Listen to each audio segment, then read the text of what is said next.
we're very proud to welcome you to this keynote, the inside story from the CEO who led the Gymshark team from 4 million annual sales to 500 million, a business that's now worth 1.25 billion, created by the then 20-year-old founder, Ben Francis, from his parents' garage. It's in conjunction with Ambitious. So first, I'd just like to welcome up Sarah Woodhouse to tell us a little bit more about Ambitious, and thank you for setting this up. Hey, Sarah, welcome. Should be on. Hello. Should be working. Yeah. Perfect. So give us the elevator pitch of Ambitious. Oh, okay. So we've heard a lot over the last couple of days around all these amazing businesses that are in the room, but I think most founders know that it's not enough just to have a great product or a great service. You have to work at building your awareness, building your credibility, and educating the target markets on what you do. And that's very much what we're all about. So we help businesses to build their reputations and to make sure that the environment in which they do business is conducive to what they're trying to achieve. And that could be a variety of different things. So yesterday, in the pitch sessions, quite a lot of the questions from the VCs were all around whether the different founders had taken out their product, secured media coverage for that product, tested it with stakeholders, looked at how they could influence policy to bring their businesses to market. And that's all the sort of world that we're in and what we do to support businesses to be successful and to build their market. Brilliant. I think it's fair to say you're quite an entrepreneurial business yourselves. Is that why you like working with entrepreneurs? What attracts you to working with these startups? Oh, yeah, we absolutely love working with entrepreneurs. In fact, probably 50% of the businesses that we work with are founder-led. And we love it because of the dynamism and the energy that feeds the energy in our team. And also, we are owner-managed ourselves. So the business is owned between myself and my business partner, Liz Anderson, who's just in the audience here. And I think what most of our clients and many of our relationships are really long-term. Our success is their success. So, if we do well for them, then we do well. So, yeah, it's an ecosystem that feeds itself. That's nice, like an extended team, extended family. And you've got a podcast series as well, Thoughtful Leadership. Tell us just a bit more about that. Yeah, so Thoughtful Leadership is the brainchild of our managing director, Laura Lear. So we wanted a platform to be able to talk about really the changes that have happened in leadership over the last few years. We see it in many of the businesses that we work in. Businesses are now taking a much more sort of outward-in approach to leadership. And that means that where before perhaps it was enough just to pursue profit, it's now about what you can do as a business to support the planet, to support your people. And the people that are driving that kind of change within businesses, they've got to take risks and they need to try new things. And they need to not be afraid to, put things in motion and see what happens. And so Series 1 of our podcast is speaking to many different entrepreneurs and finding out about how they've, elicited that change. And then, it's really for other entrepreneurs to then learn from that and see what they can do to take that into their own business. It's really good, a really great podcast. Well, thanks so much, Sarah. Thank you for bringing this together for us today, the Gymshark talk, which is highly anticipated, and we're loving the branding on the lanyards as well. So thank you. Thank you. Enjoy. Thanks so much. Thank you. Yes, the highly anticipated inside story of Gymshark is here with its former CEO, Steve Hewitt.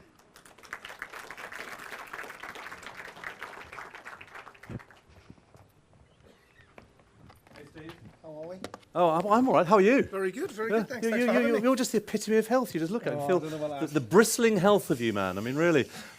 So Steph used the phrase, follow that, and you do have indeed to follow that. I'm not sure I can follow that, by the way. We'll give it a go. we could, in different ways, I'm sure we could follow that.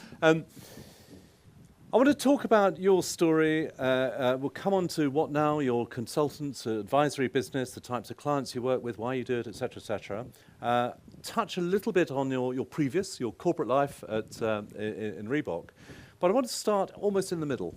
Okay. The point at which you had joined Gymshark, I don't know, a few weeks, few months in, feet fully under the table, you've begun to understand, yet more, the theoretical, what it was like, but actually what it was really like when you come inside it.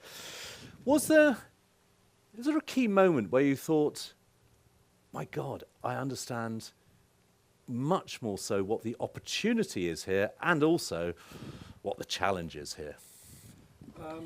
Really good question. Take you a little bit further back before we get to that point. So I'm a Geordie, so apologies for that if you can't understand me. I'll try and slow down a little bit. A lot of people in the Northeast don't get out to the Northeast, so I was lucky enough to go and do a university degree where I learned how to drink alcohol for 4 years. Is that a line you've used previously? Yeah. It's a good line. And then got the opportunity to go and work in the US, which I think broadened my sort of horizons a little bit. What were you doing in the US? Work for Reebok. Okay. Straight in. Right. So I got the opportunity to go into sort of what I'd call the traditional sports industry. And what the sports industry does, the big brands, Nike's a $50 billion brand now, Adidas, who ended up buying Reebok, is the way that they build their organizations is it's all around product distribution. So they tend to build the biggest product range in the world, obviously very well financed, to put in as many retailers in the world, to put as many doors in the world, and that's how they build their sales number. So when I met Ben Francis, and actually Ben Francis and Lewis Morgan, Lewis doesn't get talked about much because they both fell out when they were about 21 years old. Different story for a different day. I now want to ask that. Yeah, we'll come on to it. I'll probably answer it, to be fair. Remind me. When I first met the guys in 2013, there were 7 people. Average age was 19 and a half years old. So I took the average age up a little bit. And I was introduced by a friend of a friend. And the other 5 employees were either high school mates. They went to a normal state school in Bromsgrove, in the Midlands. No silver spoon. Nobody'd give them any money. There was no big bank loan. It was all done from their own pocket as 19-year-old kids. And Ben dropped out of uni. Dropped out of uni. Maybe the year after or so. Yeah, around that sort time. of second year in. I'll come back to that in a little while. But these 7 people of a average age much younger than me, they didn't know, we talked about actually vulnerability and naivety just earlier. And again, I think vulnerability is a superpower, by the way, and you've definitely got that. They didn't know what they didn't know, right? Yeah. But the one thing they did know is they understood how to build a brand that was based on community. So the Nikes, the Addies of this world, they had built their businesses very traditionally based on product. The guys never built their business based on product. In fact, the product in the early days was absolutely shite. That's a Geordie term, by the way. Absolutely terrible. Terrible. Steve, I would just remind you this is being recorded. And if you're the product was, no, not very sticking good. with It wasn't shite. so they had stumbled, whether they stumbled across, they'd found that actually building an online community was the way to build their brand, and they didn't want to work through retailers because they wanted to own the data, and if they owned the data, they understood their customer far better. And just one point there, it relates to the AI panel we had earlier, which is about the whole democratization of technology, that if you were starting a business at that age, at that time, then of course you start with the web, of course you start with the community. Whereas if you start the business in the 30s for Adidas, whenever it was something like early, what's the name of that founder? It was It was the name very like Adidas, isn't it? yeah, I'll come back to me. Yeah. Adidasler. There you go. And then it was physical goods packaged, sold in physical places called retail. So the advantage of democratization of technology, that gave the part of the opportunity. Yeah, but yes, and it was just driven by.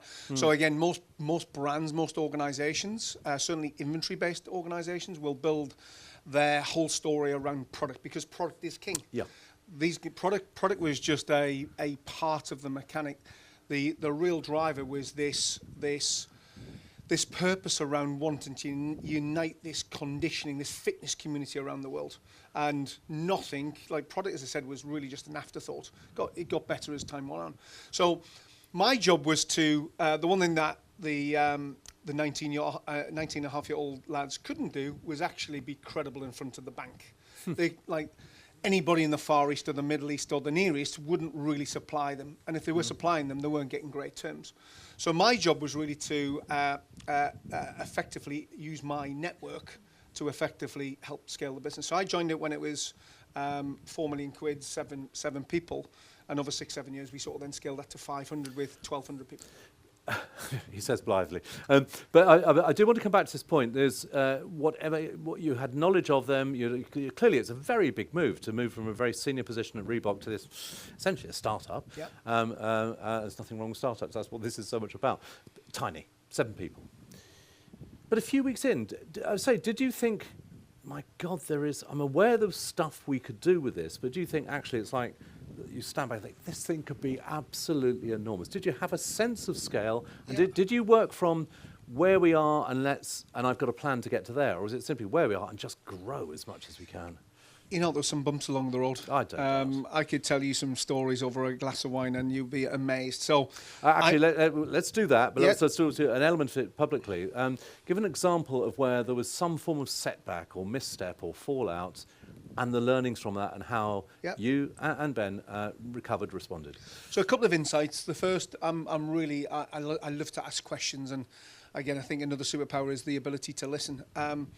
So one of my first questions was, this is in most brands, in most organizations, the sexy end is the front end of the business, the people who are building the brand, building the product, the ones who effectively bring the hype to the brand. In an inventory-based business, actually the really important part is actually the stock-based, the back end of the business, because they've actually got to keep the promise. And the problem with an inventory-based business is that most of your cash flow, your working capital actually goes into stocks. If you get that wrong, that can go horribly wrong very If quickly. it's too slow moving or doesn't even move at all, Correct. That's the problem. And actually, in Gymshark's early days, we actually couldn't keep stuff in stock. But there was, and then one of my first questions was to Ben, which was, we've got, probably back then 100 SKUs on the website. What happens when something doesn't sell well? And he was like, Steve, it all sells well. You're like, I think you called me Dad back then. And he was like, Dad, everything sells well. And I was like, no, not every. You always get occasionally a dog of a product, whether it's colour, fit, whatever it may be. So he said, we do have that product too. And I said, what happens to that product? And he went, he said, every Friday night we go to Daniel Park, and he still works for the organisation. We go to his back garden and we burn that stock.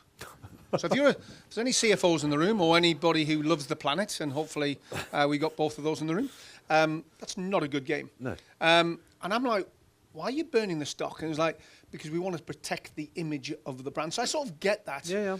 The exclusivity or the limitation becomes part of the design. Correct, and Squeeze not the hose pipe. And not wanting to be in discount at that point. Now, we're going back to 2014, right? So it's a few years ago. So I sort of get that.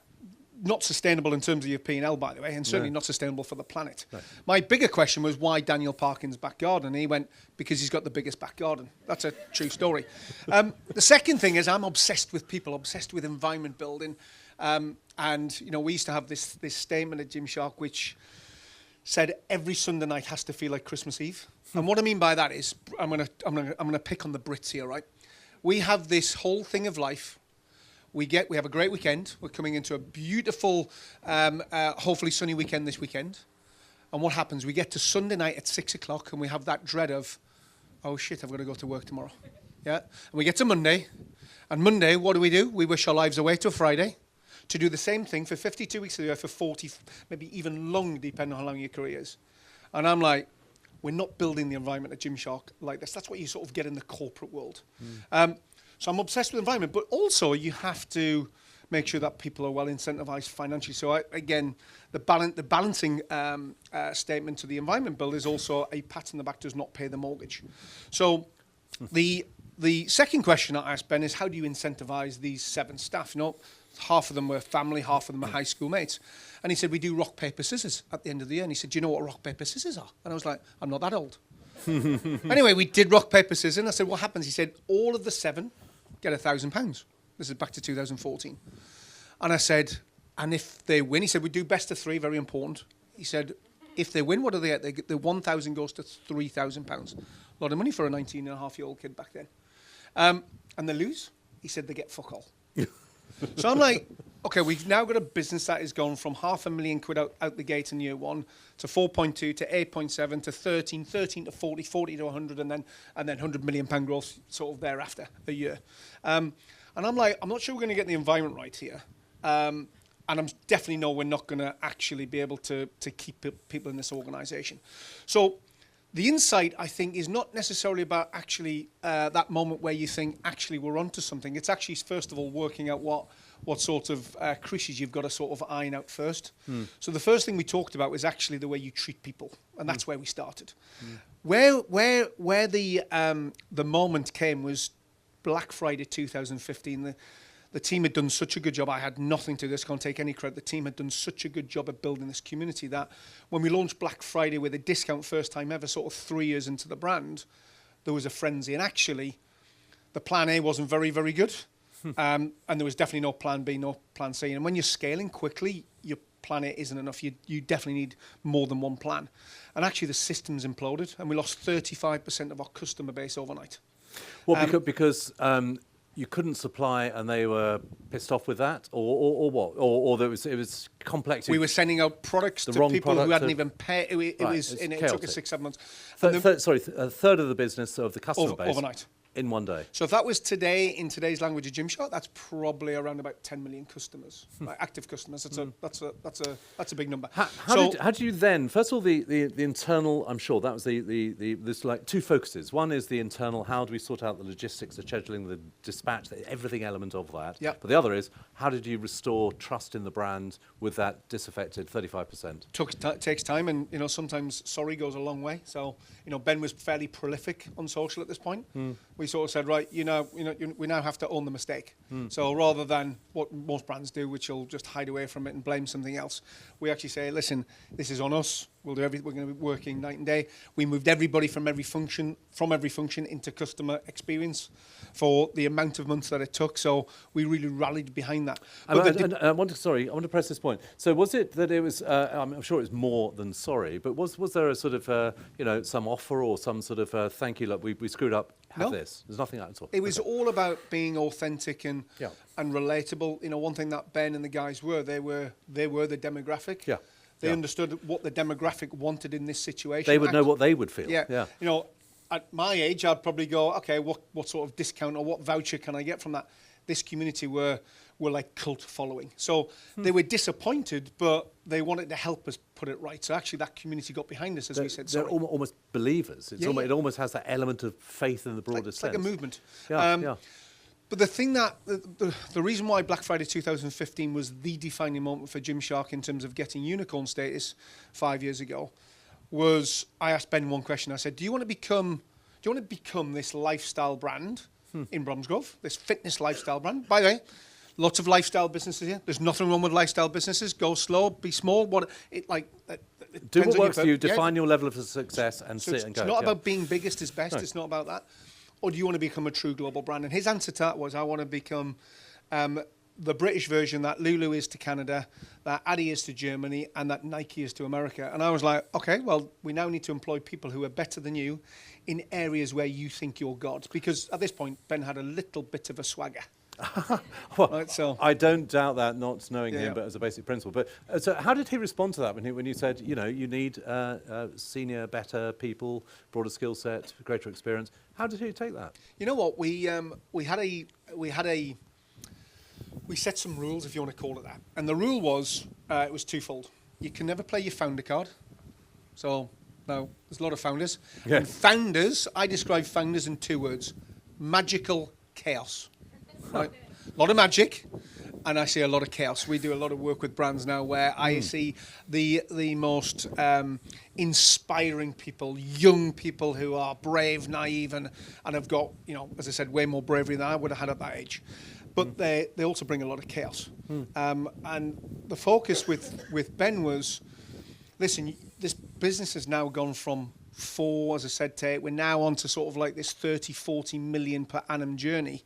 Like, I don't think anybody gets to play God at this point. Not me, by the way, as CEO. Like, we actually have to allow the best idea to win in the organisation. So anything that you ever see come out of Gymshark, I will tell you now, never came out of the boardroom. Like, a terrible statement as well, boardroom hate. Like, never came from the senior leadership team. Did you actually have a boardroom? We did have right. It wasn't called a boardroom, but we had a senior team. Yeah. But every single idea, the best idea that came out of Gymshark, and again, I'll give you an example of this. In lockdown, Gymshark changed its handle on Instagram from Gymshark to Homeshark. Our demographic was 24-year-olds. They weren't walking the dog once. They were the guys trying to party in the next sort of house, right?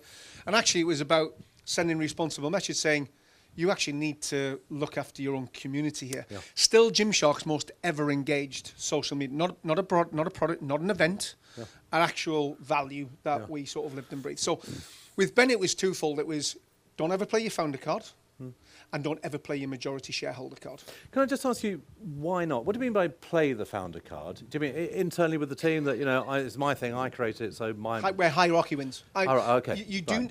Listen, you do, from my perspective, you do need structure as you go. You can't get to a 500 million per annum business without governance. And I hate governance, but you do need it. You need somebody sort of the checks and the balances. But as I said, hierarchy unfortunately comes with ego, and ego makes your business make some bad decisions. And a related point, there is no hierarchy of ideas. A culture which is best idea wins is often a great culture. Yeah. And you're about to say that, some of the best ideas, in fact, many of the best ideas came from elsewhere, came from the team, came from you wandering around talking to people within the business. Tell us a little bit about that. I'll show you actually, just to bring it to life. So, by the way, what a terrible picture. What that? Yeah. So this is something called, I don't know if you can see that at the back, but this is something that we built called the North Star, and actually sort of did this actually with Ambitious. This is where the intro, I think, from Ambitious came. Great guys, by the way. So we can just dim the light slightly in the main part of the room so we can see us with greater. So this is the. I'm a Geordie, right? So we don't even say mum, we say mam. Although she just said there's two types of people in this world: those who are Geordies and those who wish they were. I don't believe it, but that's what she tells me. It's a good line. But I like to keep language when you grow a business, especially a fast-growing one. You have to keep the language really simple. Because, yes, you've got your CFO who's like ridiculously intelligent, phenomenal with numbers, love an acronym. But actually, the language has got to work, in our case, for the 1,200 product intern who actually might be out of high school, right? Who actually doesn't have that level of educational intellect. So we built a North Star based on 4 buckets. Buckets is my favorite business word, right? And the way that I describe a North Star for an organization, and you don't have to be a product based, you don't have to be a consumer goods brand. You can be an accountant, you can be whatever you want. And the same ingredients apply. This is like the ingredients in the cake. And we do this now with lots of brands. We do it with some of the fastest growing, like young brands, Refi, Represent, you name it. Some of the best, Adanola, some of the best UK fast growing businesses at the moment. And the language that we use here is because of this. My mum is 82 years old. I'm still scared of her now. But if she comes into the business and after 5 minutes can't understand our North Star, then I think we've complicated the business.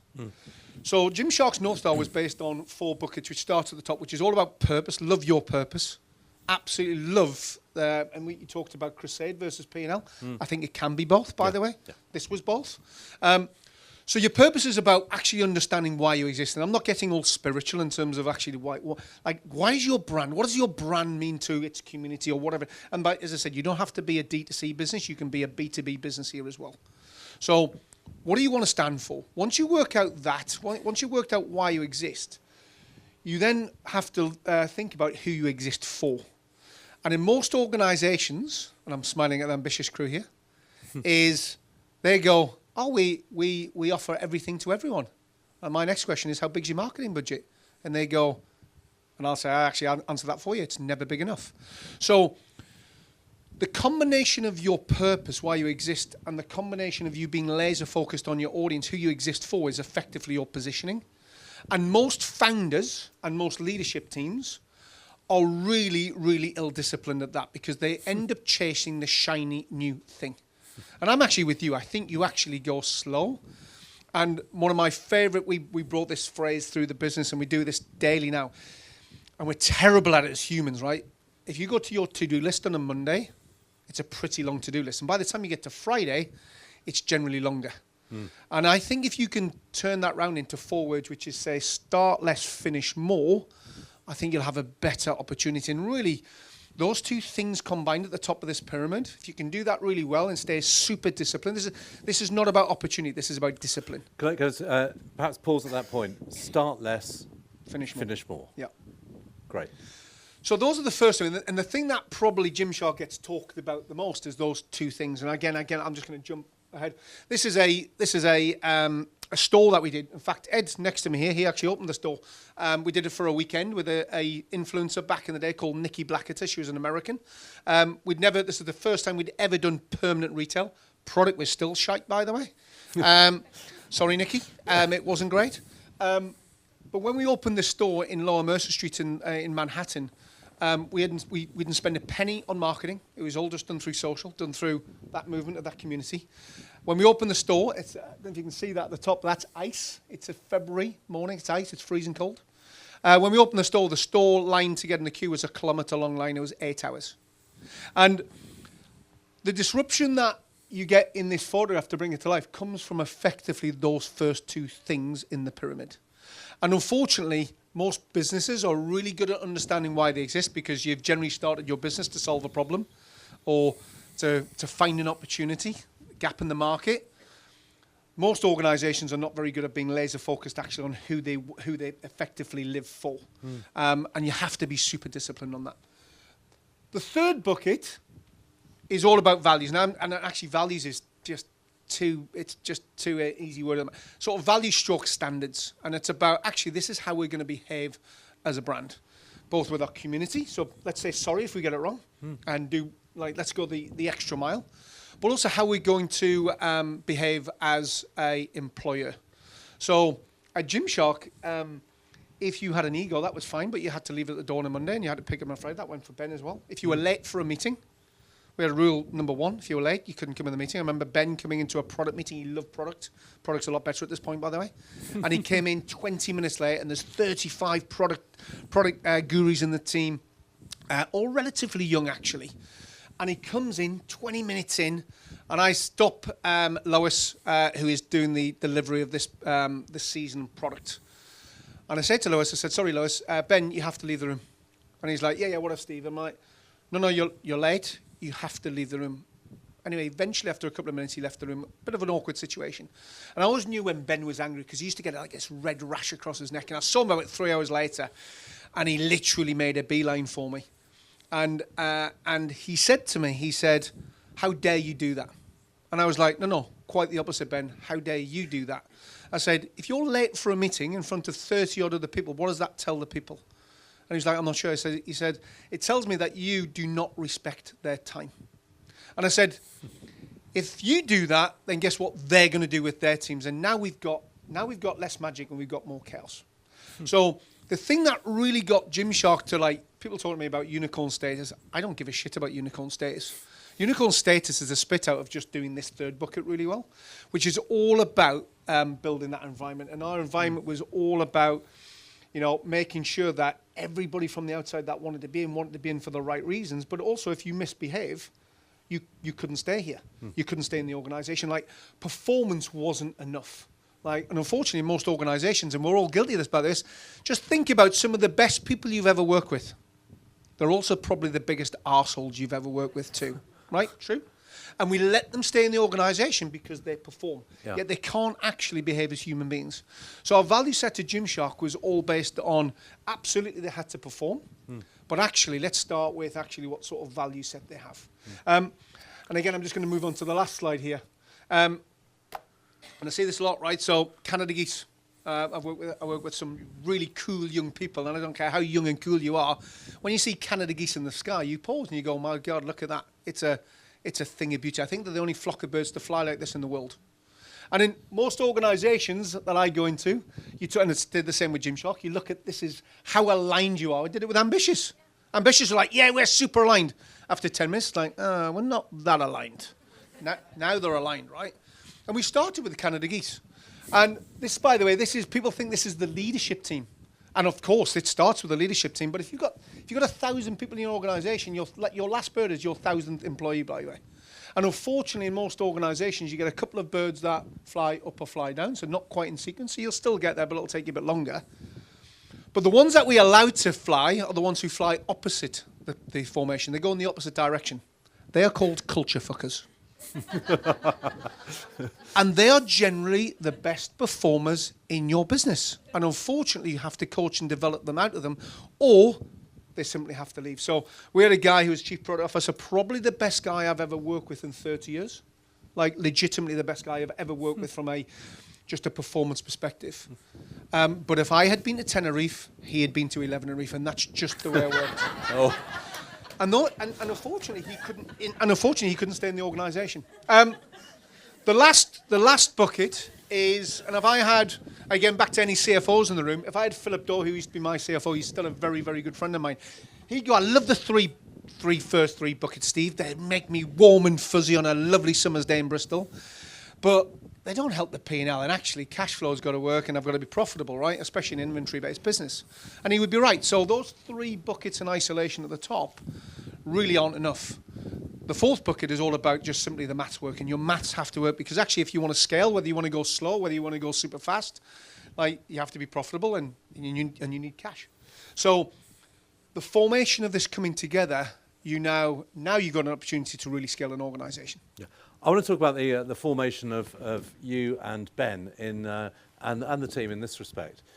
You came in as the adult in the room, the senior, the dad was First the time phrase. I've been called adult, by the way, but yeah. Really? Well, it happens to us all eventually, allegedly. But you came in with all the prior experience, corporate life, lived experience of that. Yeah. What was that challenge like for you personally? How did you modulate your approach in any way? Did you attempt to absorb culture, values of what they were and think, okay, I need to bring them from there to here? How did you approach it personally? You know what? I got it wrong initially. I'm quite a competitive. You do a dominant earlier. I'm quite I like to win. You know, I think there's people sometimes shy away from that. I don't think there's anything wrong with wanting to win.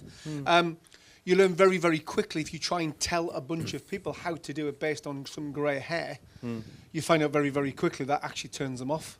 And actually having the ability to flip that and go, actually, these guys, I wasn't a pioneer. I'd come from a traditional business, just knew how to scale and learn like great things, but also learn about some bad things in the corporate world. You actually learned that these guys were true pioneer. And pioneer, you know, like there's not many times you use the word pioneer. Like with Ben and Lewis and the rest of the gang, they were true pioneers. And actually I flipped that after about 2 or 3 months going, my style ain't going to work here. And actually we're going to fall out. So I learned the hard way that actually I need to do a lot. My mother always said to me, you've got 2 ears, 1 mouth. You listen twice as much as you talk. And I started to listen a bit more. And then you sort of become a little bit, it's not actually a CEO to founder relationship. It becomes actually a mentor to mentor. So actually, like people say to me, you're a mentor for Ben, 100%. But he was exactly the same thing for me based on this sort of new era of brand being built. So I think the relationship with Ben was based on 2 words, vulnerability, trust. We were never going to go around to each other's house to barbecue. We were very different in age, very different, like commonality in different character, commonality in some things, but not that I had kids. He didn't, but we trusted each other. But this point, which there was talk from Bob Bitton earlier, who gave a great piece about design and brands, and saying that founders are often so in love with their brands they don't necessarily respond well to advice. How bosses of businesses, founders of businesses, may not always take advice. They're not particularly used to it in some cases. They're not the best people to do that. How did you pilot that information? However deftly, basically, you were giving advice, and sometimes you're saying, you know what, no.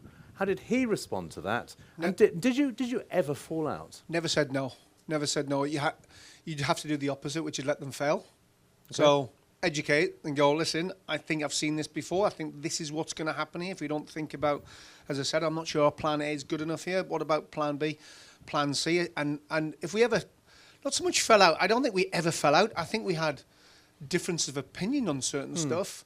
But again, back to sort of the Canada sort of analogy is, I don't think we ever had a stairwell conversation. I'm going to come back to what I mean by that in a second. So when you have a meeting with someone or a conversation, I think it's important that you agree. I think it's even more importantly that you disagree. And it's most importantly that you align. And most people in this audience will probably think, yeah, I do that. But then what we do is we leave the room right? We leave the room. And on the way down the stairwell conversation, somebody says, oh, do you have a good meeting with Ben? Yeah, I did, but... And we end up talking badly about that conversation. It's a bit like when we have to pass some, like, let's say there's some news coming from the top of the organisation, we have to pass it down to our teams. You'll go back to your teams and go, I've just been in a meeting, guys. You're going to hear some communication tomorrow. Just to let you know, I don't quite agree with it, but just go with me. Yeah. And they're like, no, you've been part of that discussion. Yeah. You actually should, like, have that conversation. It's collective responsibility so in that respect. I don't think, I never had the right to tell Ben no, and I don't think vice versa. I think we had to trust each other, and actually, if we're going to fail, let's just do it really quickly. Well, I'm actually going to let this session run a little bit longer because there's just so much this terrain to cover. When you look back, and we'll come to the point of why and when you left. When you look back on what your role was, how would you define the role, the focus on logistics? I suspect probably not product, but operation. What are you trying to say? By the way, you're talking about the product being shite in the early days. Perhaps it is about product. Who knows? But anyway, what was your super skill, super speciality? That's a really good question. Super skill, superpower. Probably, I'm not a bad. I'll call it composer of the orchestra. So I cannot play an instrument. But I can understand who can play an instrument really well and make sure that then the tune flows. So I'm probably pretty good at getting the geese in formation. And the way that you do that is you simply employ people who are better than you. And again, most people haven't got the ability or the vulnerability. Just talk about vulnerability at the start. They haven't got the vulnerability to employ people who are better than them because they think they're going to make themselves redundant or suddenly they're going to lose their purpose. No, you just get a much better result and a much better organisation. So I think I'd learned from the corporate world where you only got on, and I'm going to be really honest here, back in the sort of early 2000s, you got on the corporate life if you were a hard performer alpha male. That's how the corporate sports market worked. And I was like... Then and still? Much less so now. There's some of the best brands and the businesses in the world now are female founded and female led, and I absolutely love it because I think, it needs freshness. I think back then it was absolutely like that. And if you weren't in that bucket, you were just discarded. And I said to myself, if I ever got the opportunity to lead an organisation properly as the CEO, and by the way, you don't need the title, you don't need the title to be a leader. I think there is an opportunity for me to do that. So I think superpower is probably getting the birds into formation is probably my superpower. I'm terrible at lots of things, by the way, but that's probably my superpower. By the way, the product is better, just in case on the... For the record, look at the it's camera. really good. Yeah, clearly that is an extraordinary odyssey, that 4 million to 500 million in 4 million to 500 million in such a short time, and there are multiple factors in success, and you clearly were absolutely central to that success. You speak with great passion and affection. You clearly have great clarity on the way that businesses, how to run them. Why did you leave? Hi, good question. I promised Ben and his dad, Steve, so Steve's nearer my age than Ben is, and I sat down with Ben and Steve Francis, back in 2015, and Steve said, Steve was very competitive. Both his sons, so Joe Francis, Ben's younger brother, was employee number 1, still in the business today. In fact, we're actually seeing him on Saturday. And as you can imagine, as a parent, super, super emotional about your son's business. And he said to me, where do you think we can take it? And I said, I think we can get it to 100 million turnover. And I said, but we'll get it there and I'm done. At this point, I'm a 10% shareholder, so doing okay. Albeit you work out in life that money only gives you choice and nothing else. So I promised him in 2015 I'd get it to 100 million. Well, we'd done that by 2017. And I'm like, I love the people. It's really fun. Let's keep going. And then, as I said, we got unicorn status with a $1.5 billion valuation in 2020, which was a good day. But that really wasn't the result. The result was effectively this, or the hard work was this part. Why did I leave? I got it to 500. And honestly, I think, to use a sporting term, I think you have to freshen up the dressing room. I think sometimes the people who get you to a certain point are not the same people who get you to the next point. And I'd done 7 years of CEO, and it was on 24/7, 52, and honestly, I was knackered. And I said to Ben, I said, listen, I'm done as CEO. What he hadn't realised, the 18 months before that I had realised I was done. And I put him to every function over 18 months. So when it was ready to hand over the baton, he was like, who's going to be the next CEO? I said, it's going to be you.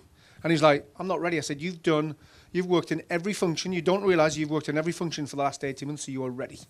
And there's nobody better after having that level of exposure to each of the functions at that size of business, being the founder and having the passion for the purpose that he has. There was nobody better to take over from me.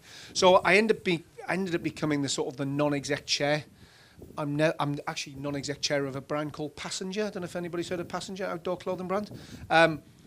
It's like chairs, not my thing, so please, I'm not available for any chairs, but it's a lot of governance, and that's not, I like to help create stuff and build stuff. Yeah.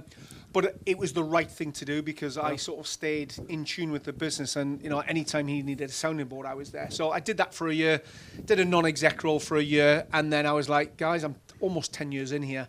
I need to go and do the next thing because there was one thing in Gymshark I hadn't done enough of, which was giving back to the community. I hadn't done any of that, and I needed to change that. So we'll come on to what now for you with the business what now in a sec. But let's have some questions. There's a huge amount of ground covered here. This is about entrepreneurialism. It is about founders. It is about scaling businesses. But it's also about running businesses. And there's such richness of insight here, and we're grateful for that. Some questions, please. I can see a hand waving over here to the 3/4 back on the left. Keep you busy, Liv. There you go. And again, please, please say your name and company. Thanks. Hey, I'm Gwil. I'm a BD exec at Drift Energy. So I've followed kind of the brand since the David Lade era. Oh, David is still with the brand as well, I know David. he's back now, but when he first got in with it. Yeah. And I was kind of curious in terms of, with the fitness industry, there was a backlash in terms of the body positivity movement and Gymshark's branding of that. I was curious as an insider how the business reacted to that and how that affected performance. In all honesty, it didn't affect performance. Again, because we had this momentum, if you want to call it, as a brand. But you're right, we did get some stick for that exact topic. I've got Ed over here. He used to be the global talent director for Gymshark, so in charge of sort of recruiting those 1,200 people into the organisation. People used to come to interviews saying, can I still apply for the job because I don't have a six-pack?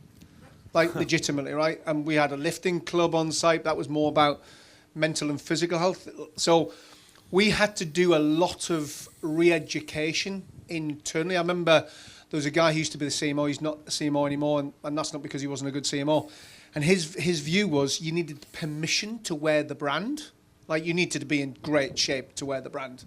And we were, in the early days, that was important because the aesthetic, that the whole selling point and positioning the brand in the early days was all about that aesthetic bodybuilding sort of look.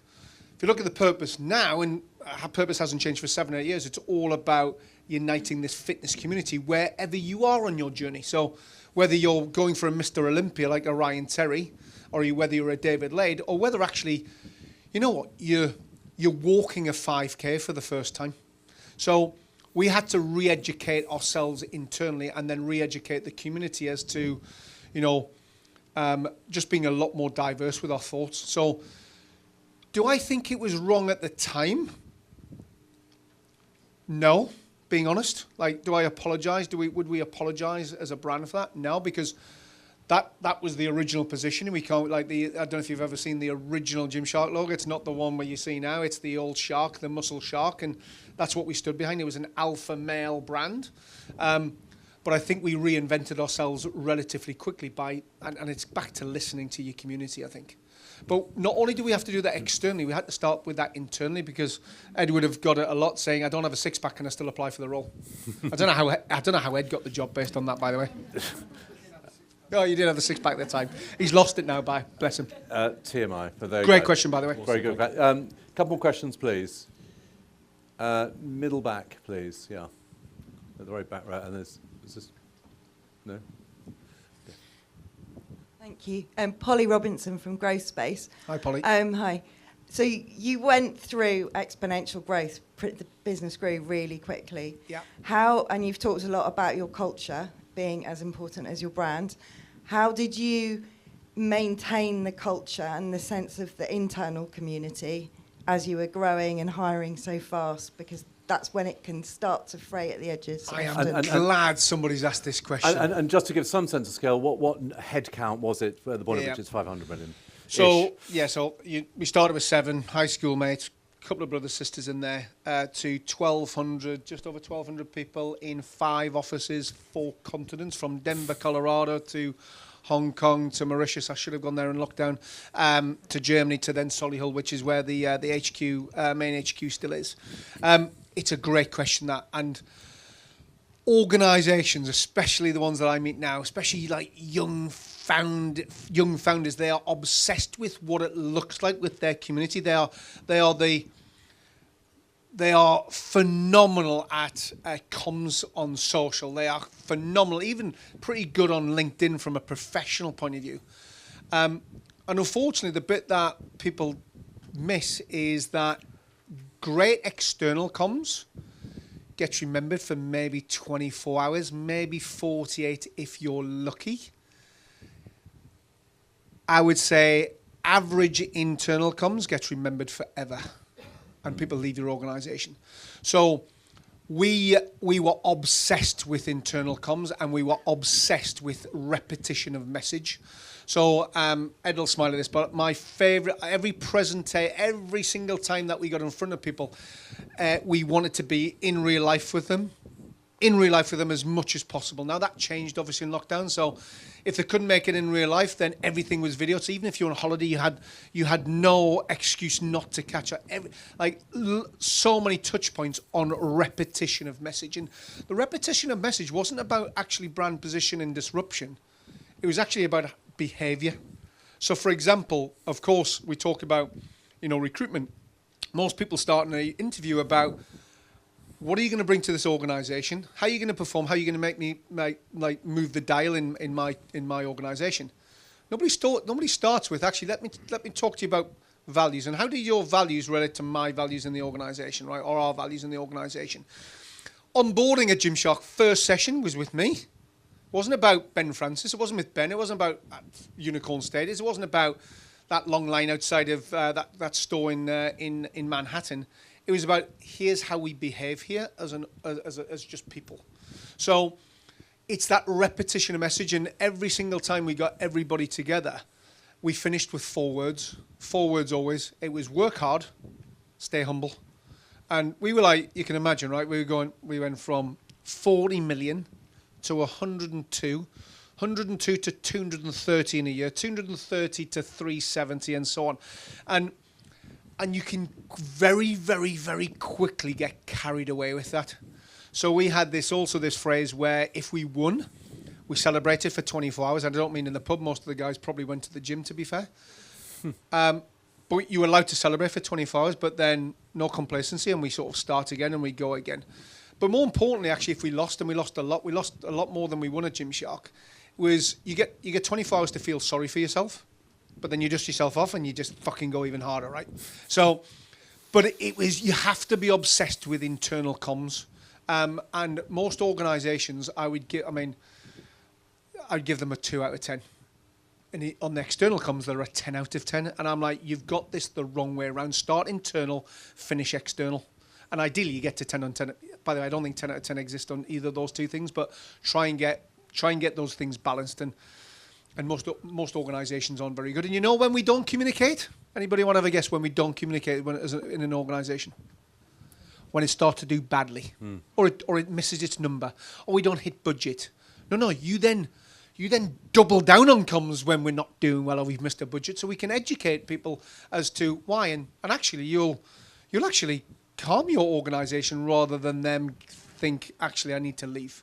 And most leaders shy away from it, actually. So it's back to the word vulnerability. Like, vulnerability is the superpower when it comes to leadership. And you have to start with you, by the way, if you get it wrong. I'll tell you a very quick story in lockdown.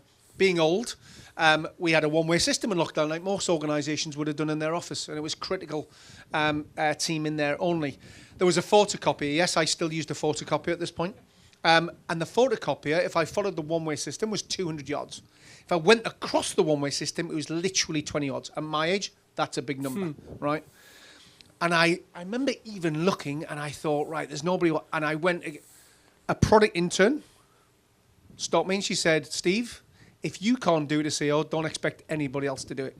And I went onto our Slack channel and apologized to the entire organization for doing that, because it was like, you needed to do that, right? And again, like, internal comms isn't always about positive news. It's about educating people and actually just being super vulnerable too, by the way. Great question, great answer. Really good question. If we could just take one more, because we are running late, and I do obviously want to come on to what now as well. So please, over here to, we got the mic? Yeah, we do. Yeah, thanks. Hi there. My name's Martin. Company's Hi, Martin. 8 Seconds to Connect. You're a fantastic speaker, really great communicator, and you've talked about mentoring Ben and the team and letting people fail. Can you share the moment when you saw somebody communicate incredibly well, whether it was at Reebok or Gymshark or before, and you were like, that's what I want to emulate? Yes, Dave Parry used to be the Chief People Officer at GS. He still works in our team now. He's become a very good friend of mine. Like feedback, generally people think feedback works down an organisation. And what Dave told me was actually feedback works way better going up the organisation.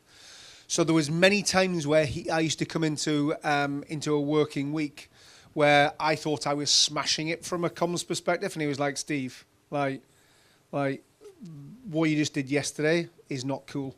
So one thing that Dave got me to really think about was little things, and it's changed obviously since lockdown. It was a lot easier to do it because just the working world has changed a bit. Was actually spending an hour every day walking the floor.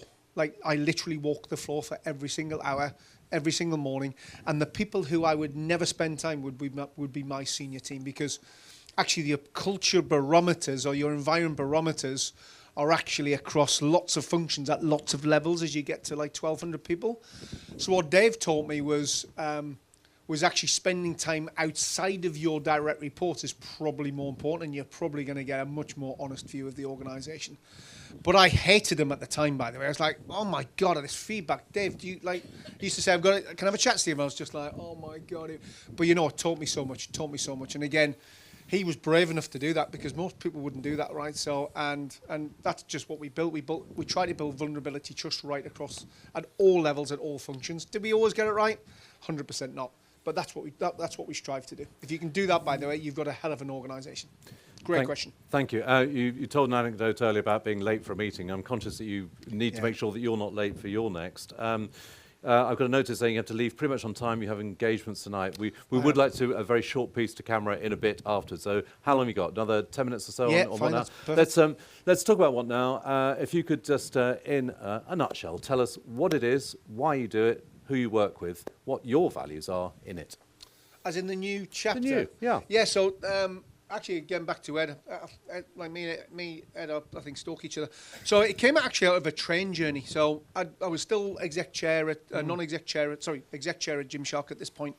And we'd been to the German market, right, in Birmingham, with my Brummie accent. And we were coming out of the German market with our partners and a couple of the friends, and I'm a Geordie, right? So, as I said, I'm still scared of me mum. And we have a rule in Newcastle when I'm home that you don't put your feet on the seats, right? It's just something that you just don't do. That's how I was brought up. Anyway, we got on the train, and there was 3 lads on the train, 16, 17 years old, about that age. And 2 of the 3 lads had their feet all over the seats. It's the winter. And I'm like, fellas, is there any chance you can get your feet off the seats? Because I remember my wife nudging me saying, you're going to get like beaten up here. I was like, no, like just being respectful and like very, very nice. And anyway, they give me a little bit of banter, as you can imagine, and they eventually put their feet off the seats. And actually, I said, "Is there any chance you can let the lady sit down?" Because I'm a bit traditional like that. And to be fair, they did. The third guy was a guy called Ali, really quiet, and I got chatting to Ali, and I said, "You seem a bit different to your 2 mates who don't seem that nice of characters." And he was like, "Yeah, I don't really have many friends. He said, I'm quite quiet. I don't really have many friends." And he hadn't been drinking, and I think they were on something else. And I said, "Where do you live?" He said, "I live in a place called Kidderminster." Kidderminster was actually the next train stop from where we were getting off.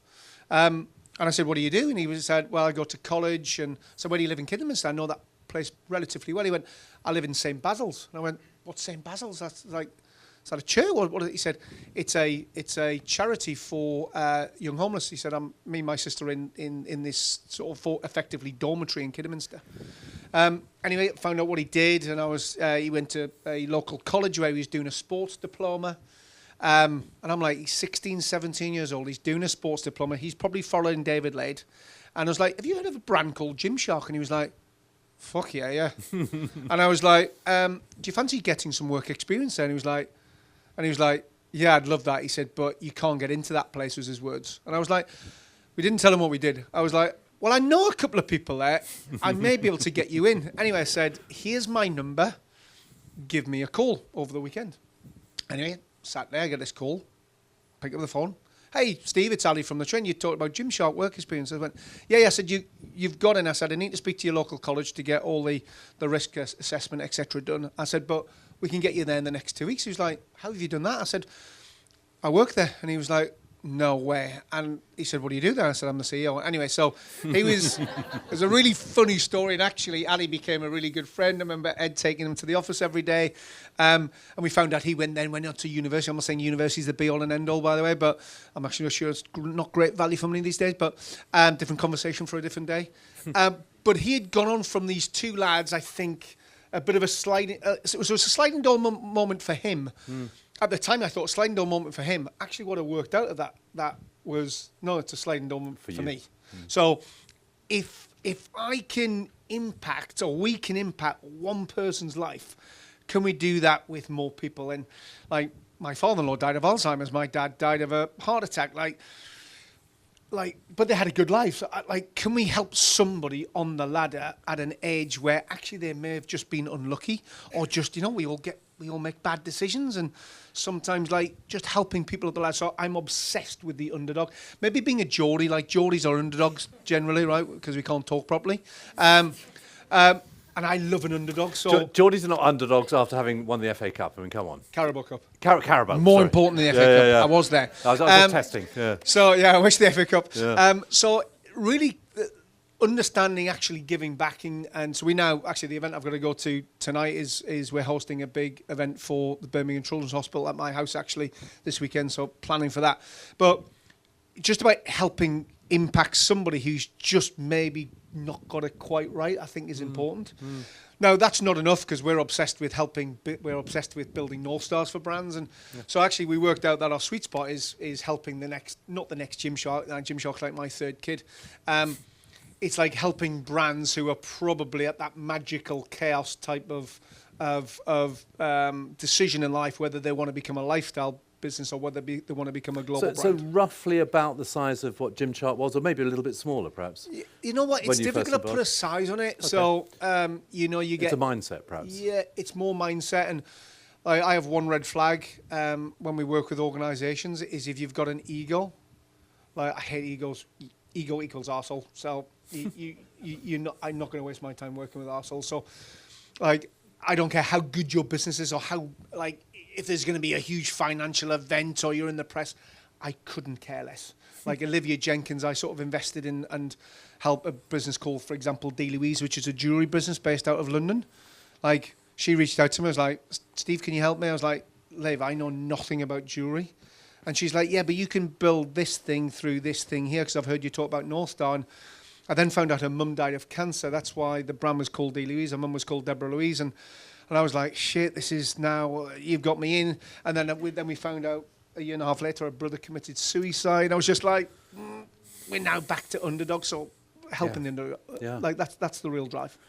And you're interested in talking with perhaps companies here, but how might companies get involved? What's the point of contact? I would say probably ambitious would be okay. There are Bristol Soulmate.